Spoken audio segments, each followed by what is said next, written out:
आज आमाले मलाई अतार लागे घुम्न लैदेऊ नानी भन्नुभयो। अब तपाईँ हिँडेर जान त सक्नुहुन्न, कसरी जानुहुन्छ त नि भने। स्कुटरमा भए पनि जान्छु भन्नुभयो। अब स्कुटरमा चढ्न सक्नुहुन्न, अरू चढाइदिने छैनन्, कसरी चढ्नुहुन्छ त नि भनेको मैले। म जसरी चढ्छु भन्नुभयो। त्यसो भए मैले पहिला स्कुटर बाहिर निकाल्छु अनि स्ट्यान्ड लाएर राख्छु, अनि त्यसपछि बिस्तारै आफै चढ्नु, मैले पनि अलिअलि सपोर्ट गरेर पछाडि चढ्न सक्ने बनाइदिन्छु भने। अब आमा डाइरेक्ट यसरी पछाडिबाट चढ्न त सक्नुहुन्न। अब बिस्तारै अगाडि पहिला जानुभयो, अगाडिबाट बिस्तारै बिस्तारै पछाडि चढ्नुभयो। आमाको खुट्टा पनि दुख्छ, हात पनि दुख्छ नि त, अनि त्यसरी डाइरेक्ट अरू नर्मल मान्छे जसरी चढ्न सक्नुहुन्न कि। अनि त्यसरी मैले पछाडि राखेँ अनि म बसेँ आमाको अगाडि, अनि मलाई च्याप्प समात्नु भने। अनि सरर मैले लिएर गएँ। अनि कहाँ लिएर आइछ यसले भनेको, ग्रिन पार्क लिएर आएको। ग्रिन पार्कभित्र त कस्तो राम्रो हेर्ने ठाउँ छ, हात्तीहरू छ, राम्रो राम्रो फुलहरू छ, बस्ने ठाउँ छ, पिङ्क छ, त्यहीँ गएर बसौँ, एकैछिन घुमौँ, शीतलो पनि छ, बस्ने ठाउँ पनि कस्तो मजाको छ भने। ओ हो र, यस्तो पनि छ यता भन्नुभयो। छ नि, तपाईँ यहीँ भएर पनि ऐसा थाहा पाउनु भएन भने मैले।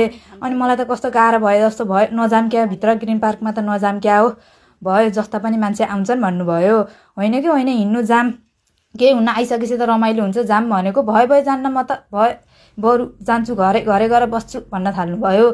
आइसकेपछि त जान पर्यो नि, हिँड्नु जाम भनेको। भयो म जान्न भनेर स्कुटरमा अहिलेको जसरी बस्न तर्फ लाउनु हो। मैले जाम कि जाम भनेर तानेको पनि मान्नु भएन, स्कुटरबाट झर्दिनु भएन। अब जबरजस्ती गर्ने कुरो त भएन, जाम कि जाम भनेर। यस्तो बुढाबुढी मान्छेलाई जे भने त्यही गरिदिनु पर्यो।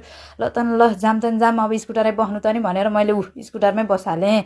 पहिला आमालाई यसरी बसाल्छु, अनि बल्ल म बसेर जान्छु के।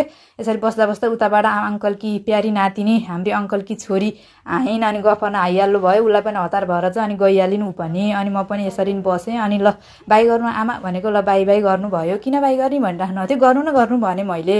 अनि त्यसरी हामी जान थाल्यौँ। यसरी ग्रिन पार्क आएको के अरे जान पाइएन भनेको। अब अर्कोचोटि आम्ला नि भन्नुभयो। अनि फेरि गइयो घर। अनि घर यसरी मैले आमालाई झार्न थालेँ। अब बाहिर एकदम गर्मी छ, अब कता बस्नु, हिँड्नु भित्रै शीतल हो, भित्रै गएर बस्नु भने मैले। ल भित्र गएर बस्नु पर्यो। अब यसपालि जान पाइएन के अरे, अब अर्कोचोटि जान पर्यो भन्नुभयो। अब यसरी लैसकेको त जानु भएन तपाईँ, अब अर्कोचोटि त त्यस्तै हो भने मैले।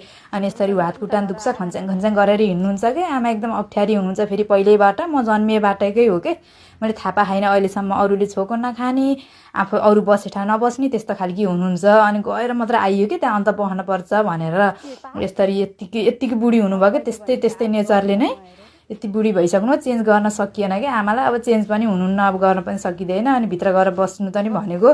भित्र पनि यो कुर्सीमा को बस्यो होला नि, बस्दिनँ भन्न थाल्नुभयो। कोही बसे छैन कि बस्नु, राम्रो चोखो छ, बरु चकटी निकालिदिन्छु, बस्नु नि त भने। होइन, अर्को चोखो कुर्सी ल्याइदेऊ भनेर चोखो कुर्सीमा बस्नुभयो। यति हो गाइज आमाको। ल बाई।